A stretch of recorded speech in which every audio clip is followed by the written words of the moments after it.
Ciao dal terrone della statistica.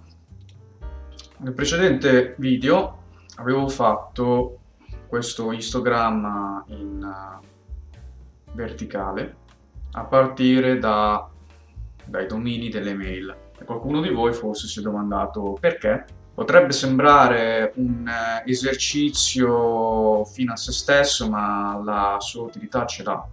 Ad esempio, su alcuni siti sicuramente potete mandare annunci a specifici domini e avere una frequenza, una tabella di frequenza dei vari domini sicuramente aiuta ad aiutare la scelta, anche se comunque non lo reputo un approccio rigoroso perché abbiamo creato semplicemente una statistica descrittiva, un'aggregazione, una cosa da contabili, non da statistici. Ma in ogni caso abbiamo un punto di partenza per prendere una decisione, ossia a chi sponsorizzare il nostro sito o i nostri contenuti. Con questo approccio, ripeto, da contabile, verrebbe da dire a quelli che hanno un dominio Gmail. Questo qui lo lasciamo stare perché probabilmente fa parte appartiene al proprietario del sito stesso.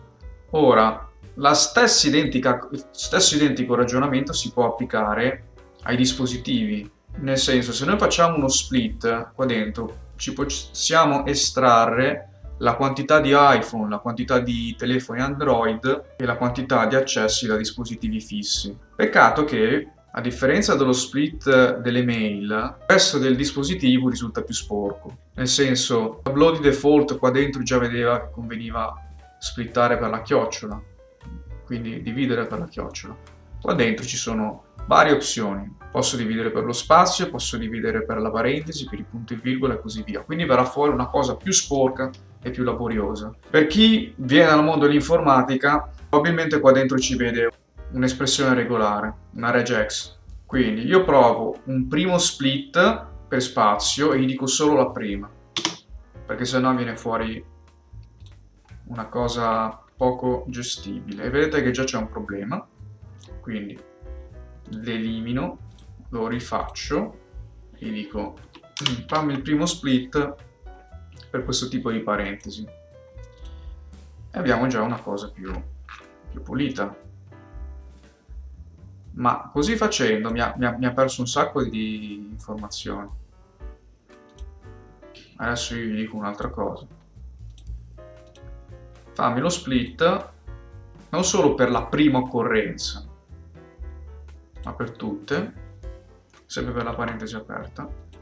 A questo punto vedete che ho più informazioni. Ecco, io direi che questa colonna la possiamo cancellare perché abbiamo essenzialmente gli stessi valori, invece qua dentro no. Quindi questa la possiamo eliminare. Qua dentro vedete che abbiamo Windows 10, Windows Linux, poi abbiamo l'iPhone, quindi abbiamo più informazioni. Si potrebbe già creare un istogramma con questo, sì, però verrebbe fuori una cosa sporca perché appunto ci sono probabilmente delle variazioni anche per gli iPhone stessi. Si può provare, lo facciamo subito. Allora, innanzitutto bisogna split 2, ricordiamocelo, e lo facciamo per il conteggio.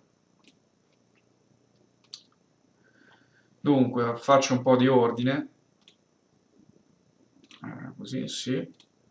Quindi si vede che il grosso degli accessi avviene da dispositivi fissi. Tra l'altro mi duole fare